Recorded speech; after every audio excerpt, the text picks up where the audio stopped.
Good morning, students. Today we continue our lecture on gaseous state of matter. This lecture is presented by me, Pranit Ghatak, your chemistry teacher.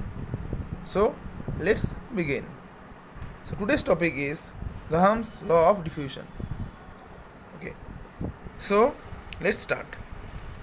So, before we start our main topic, that is Graham's law of diffusion, we should know what is diffusion. Okay, so in respect to know what is diffusion, there are two terms that we have to know. One is effusion and one is diffusion. Okay, so what is effusion? Okay, so the process, let's zoom it, the process whereby the molecules of gas confined in a container randomly pass through a tiny opening in the container. Okay, effusion is the process by which a molecules of gas confined in a container randomly pass through a tiny opening in that container. Okay, so mainly by effusion, what happens?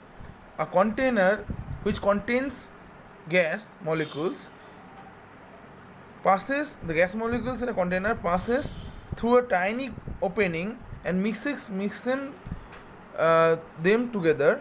It is called the effusion. So effusion is a process by which the molecules of a gas confined in a container randomly pass through a tiny opening in a container. Okay, so that is called effusion.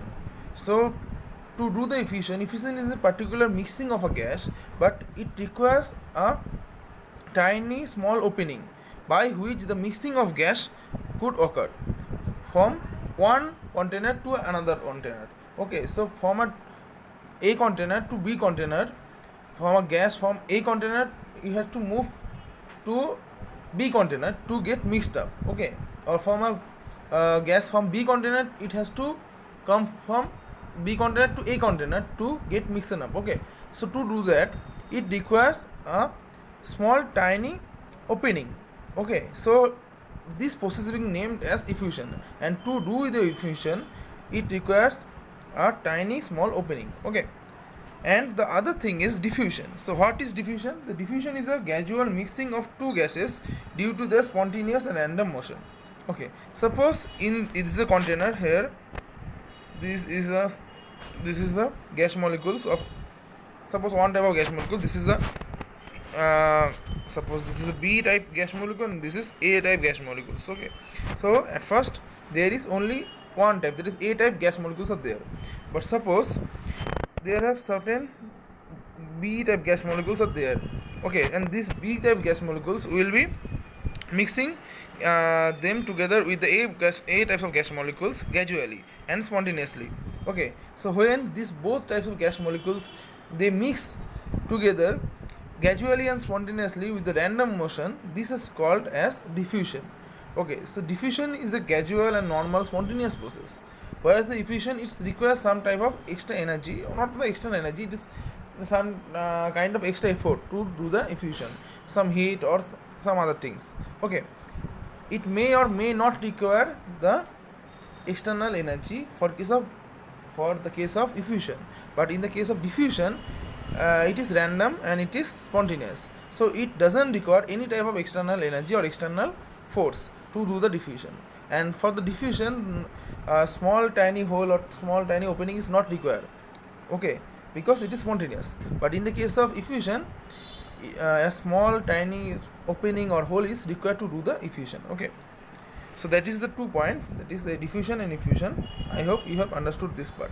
Okay, so before the diffusion, what happens? Diffusion is more important for the gases rather than effusion. Okay, so in case of diffusion, this is the, I have to say, this is the A type of gas molecule and this is suppose B type of gas molecule. So this A type of gas molecule is confined in a small zone before the diffusion. Okay, but after the diffusion, what happens? This A type of gas molecules will be distributed among the B type of gas molecules, and both of them get mixed up. Okay, so this is called as diffusion. This is what happens in the diffusion. So one type of gas molecules they mixed up with the other type of gas molecules randomly and spontaneously. So this is being called as the diffusion process. Okay, so let's move to the next point. that is the today's main topic, that is the Graham's law of diffusion.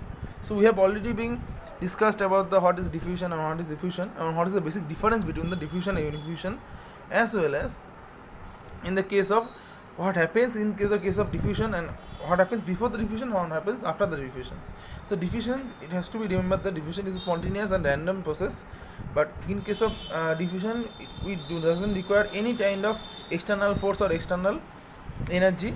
But in case of effusion, it may or may not require the external force or external energy. Okay, but in case of effusion, it is highly need that we need a tiny small hole or tiny small opening to get mix up the two gas molecules, but it is not required in the diffusion process. And diffusion is more common in the case of gases. Okay, whereas effusion is not so much common in the case of gases. Okay, so these are the basic characteristics and properties of diffusion and effusion. So let's move to the today's main topic, that is Graham's law of diffusions. So Graham's have been stated a law. That law states that the rate of diffusion of a gas is inversely related or inversely proportional to the square root of its molar mass. Okay, so I am repeating myself, that is, rate of diffusion of a gas is inversely proportional to the square root of the molar mass of that gas. Okay, suppose the rate of diffusion of a gas, suppose gas A is A, nu A or Va, whatever you can call that. Okay, suppose you are calling Va, then it is called Va. Okay, or it is a nu A, whatever, or gamma A, whatever you can call that. Okay, gamma A or Va. Okay, suppose for a gas of A gas molecules, the rate of diffusion is Va. It is inversely proportional to the molar mass of that gas, that is Ma. Okay, so this is the equation of Graham's law of diffusion. So for A and Vb, that is for two different gases, that is A and B gases, there will be two different rate of diffusion, that is Va and Vb, and for that we have the equation of Va and by Vb is equal to root over Mb by Ma. Okay, so here Ma and Mb are the molar masses of respective gases, that is A gas and B gas. Okay, for this equation, for this mathematical expression of this Graham's law of diffusion, we get to know that rate of diffusion is inversely proportional to the molar mass. Okay, actually square root of molar mass, that is, if a gas having the higher molar masses, that the rate of the diffusion of the gas will be lower. Okay, so for any gas, if the molar mass is higher, then the rate of diffusion will be lower. If any gases, for any gases, if the molar mass is having lower molar mass, then the rate of diffusion will be higher. So for heavier gases, that is why we can say that for higher molar mass means heavier gas, and for lower molar mass means lighter gas. For the heavier gases, the rate of diffusion is lower, but for the lighter gases, the rate of diffusion is higher. Okay, so this we can having a conclusion, we can have a conclusion from this theory, that is Graham's law of diffusion. Okay, that is the higher gases having lower rate of diffusion, whereas the lighter gases having higher rate of diffusion.